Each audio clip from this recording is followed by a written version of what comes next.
যেই মানুষটা গীবত করে, গীবতটা কি?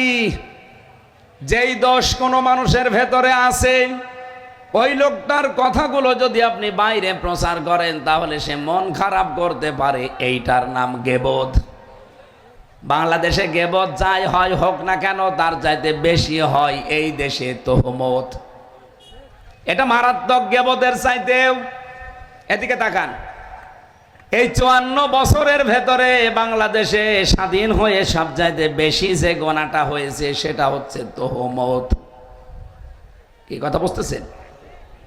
যে যেই দেশ করে নাই ওই দোষটার উপরে চাপিয়ে তাকে কালার করে দেয়, তার বদনাম বের করে। এটা বাংলাদেশে ছিল না।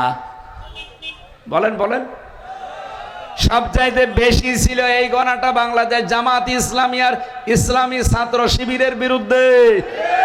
আপনি মন খারাপ করলে আমি বলবো, যেহেতু সত্য কথা, যেই দোষ তাদের ওপরে এতদিন দেওয়া হয়েছে আন্দাজে, এই দোষে বহু দোষী আছে, তাদের কোনো দোষ নেই। রাজাকারের দোষ তাদের দেওয়া হয়, তাদের দলে মাত্র 37 জন, অথচ যারা দেয় তাদের 1040 জন রাজাকার। আমরা যদি হই রাজাকার, আপনি তো রাজাকারের বাপ। বলেন তো, হাজর যদি এসে সইকে বলে তোর পেছনে ফুটো, ওরে মেরে ফেলা দরকার না? আপনার দলে 1040 জন রাজাকার, তাও লিস্টেড, আর আপনি আমার 37 জন নিয়ে মেতে আছেন। সুতরাং আগামী থেকে এই কথা আর কোনোদিন শুনবো না। জবাব দেওয়া লাগবে। কেন বলেন এই মিথ্যা কথা? নিজেরটা ঠিক করতে পারেন না। যাদের 37 জনের ভেতরে 11 জনকে আপনি এই দোষে ফাঁসি দিয়ে মেরেই ফেলেছেন, যদিও তারা ওইভাবে রাজাকার ছিল না, আন্দাজে দোষ চাপিয়ে দেওয়া হয়েছে। আল্লামা সাঈদী সংসদে দাঁড়িয়ে কোরআন বুকে নিয়ে বলেছিলেন, 71 সালের কোনো কাদা আমার গায়ে লাগে নাই। আমাকে যদি কেউ রাজাকার বলে তার প্রমাণ করতে না পারে, সে পিতৃ পরিচয়হীন অবৈধ যার সন্তান। এটা যে কত বড় সত্য কথা প্রমাণিত, তার বাস্তব প্রমাণ, তার 4 জন সাক্ষী এখনো তারা জীবিত আছে। এ মানুষগুলো এখন সব স্বীকার করছে যে এগুলো সব হাসিনার সাজানো, আর দাদা বাবুদের প্রেসক্রিপশন অনুযায়ী এটা করা হয়েছিল। সুতরাং আগামী থেকে দেশে আর আমরা কোনো জবাব দিতে চাই না, আমরা জবাব চাই।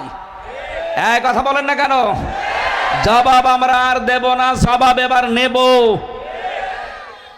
এই মিথ্যা তহমত দেওয়া বন্ধ করা লাগবে। ইসলামী ছাত্র শিবিরের উপরে সবচাইতে বড় অপবাদ যেটা, তহমত যেটা, তারা নাকি রগ কাটে। আরে ভাই, বৈধভাবে যদি কোনো রগ কাটার বিষয় আসে তাহলে রগ না করলেও কাটা যায়, কিন্তু আজ পর্যন্ত 77 সাল থেকে শুরু করে 25 সাল এ পৃথিবীর সবাই জানে ছাত্র শিবিরে কোনো রগ কাটা লোক নেই। কিন্তু যারা বলে দেখেন, তাদের অধিকাংশগুলো রগ কাটাকাটি করে এখনো হাসপাতালে। এটা কবে বন্ধ করবেন আপনি? আপনি তো এলাকায় বসবাস হওয়ার অযোগ্য বানিয়ে ফেলছেন। কারণ যারা তহমত দেয় ওই এলাকার মানুষের উপরে আল্লাহর বড় বড় দয়ার ভেতরে বৃষ্টি একটা, ওইটা আল্লাহ বন্ধ করে দেয়। কথা বুঝতেছেন? এটাকে আমি বানালাম।